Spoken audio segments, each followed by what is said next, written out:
ஆக்சுவலாக இது எப்படி இந்த பிரச்சனை ஸ்டார்ட் ஆச்சு? ஏன்னா இப்போ ட்ரெஸ்ஸு கொடுத்து ஒரு கான்ட்ரவர்சி வரும், பேச்சு வரும். பட் அதனால் பெரிய அளவுக்கு எப்படி போச்சு? இல்லை சார், மற்றவங்க பேசுகிறத வச்சு அவர் பேசுறது தப்பு இல்லை சார்.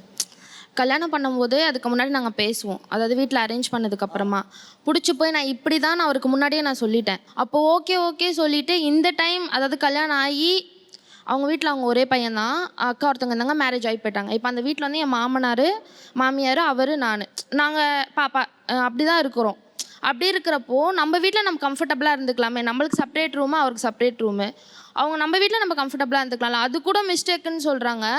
ஊரில் வந்து தப்பாக பேசுகிறாங்க, வீட்டுக்குள்ளே நான் போட்டுட்டு இருக்கிறது அவங்களுக்கு என்ன சார்? ஓகே, இப்போ ஆக்சுவலி என்ன ட்ரெஸ் வந்து ப்ராப்ளமாக இருந்தது? இப்போ கிராப் டாப்பா இல்லை? ஸ்லீவ்லெஸ் போடுவேன் சார், ஸ்லீவ்லெஸ் போடுவேன், ஷார்ட்ஸ் போடுவேன்.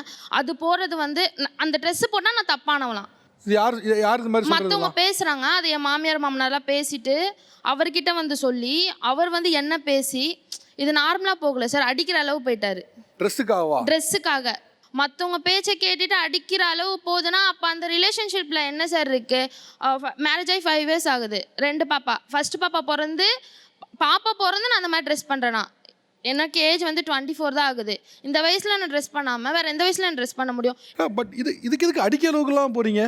அவங்க கொஞ்சம் பயம்பூத்துனா அந்தமாரி கொஞ்சம் பண்ண மாட்டாங்க அப்படின்ட்டு தான் சார். இது எனக்கு புரியல. இது பயங்காட்டுறதுக்கு என்ன இருக்கு? அவனா குழந்தையா, இடுப்பில் தூக்கி வச்சிருக்க குழந்தையா பயங்காட்டுறதுக்கு? சார் நம்ம வாய் வார்த்தையில் சொன்னால் அவங்க ஏற்றுக்க மாட்டாங்க இல்லையா, அதனால கொஞ்சம் பயன்படுத்துகிற மாதிரி கை நீட்டம் சும்மா ஆக்ஷன் தான் சார், சும்மா அடிக்கலாம் மாட்டேன் நான். ஒன்ஸ் கை ஓங்கிருச்சுன்னா அடுத்த ஸ்டெப் என்னன்னா அடிக்கிறது தான். ஏன்னா எல்லா நேரமும் உங்கள் எமோஷன் உங்கள் கையில் இருக்காது. ஒருத்தரை அடித்து கண்டிக்கலாம் அப்படின்னு நினைக்கிற மனநிலை இருக்குல்ல, அது ரொம்ப தப்பான மனநிலை இல்லை. நீங்கள் பாப்பா பிறந்து நான் பிரிஞ்சு இருக்கிறேன் சார், 1 year நான் கோவத்தில் வந்துட்டு வெளியே வந்துட்டேன். அப்போ நீங்கள் என் பின்னாடி வரணும்ல, என் பின்னாடி கூட வரல சார். கை குழந்தைய தூக்கிட்டு நான் போகிறேன், அழுதுகிட்டே போகிறேன். 1 year கழிச்சு வந்து தப்பு தான். ஆனால் அது கூட அவர் பிடிவாதத்துலேருந்து அவர் மாற்றவே. அந்த 1 வருஷம் குழந்தைய பார்க்கல, உங்களை பார்க்கலையா? வருவார், பார்ப்பாரு, வாசலோட பார்த்துட்டு என் மூஞ்ச பார்க்க மாட்டார்.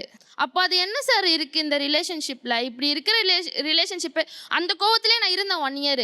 அதுக்கப்புறமா அவராக வந்து அது கூட பிடிவாதம் விடலை. அந்த ட்ரெஸ் காஸ்டியூம் நீ பண்ணக்கூடாதுன்னு சொன்னதுக்கப்புறமும் நான் எதுக்கு திரும்பி போனேன்? என்னால் இருக்க முடியல அந்த 1 year, நான் ரொம்ப கஷ்டப்பட்டேன். ஓகே, ஆக்சுவலி இப்போ நீங்கள் ட்ரெஸ்ஸுனால கேட்குறேன், ஸ்லீவ்லெஸ் போடுவேன் நீங்கள், வேற என்ன போடுறது உங்களுக்கு? ஸ்லீவ்லெஸ் போடுவேன், ஷார்ட்ஸ் போடுவேன் சார், ஜீன் டாப் போடுவேன், லைட்டாக இப்போ தெரியும் க்ராப் டாப் தெரியும் இல்லையா, அந்த மாதிரி ஜென்ரலாக போடுவேன்.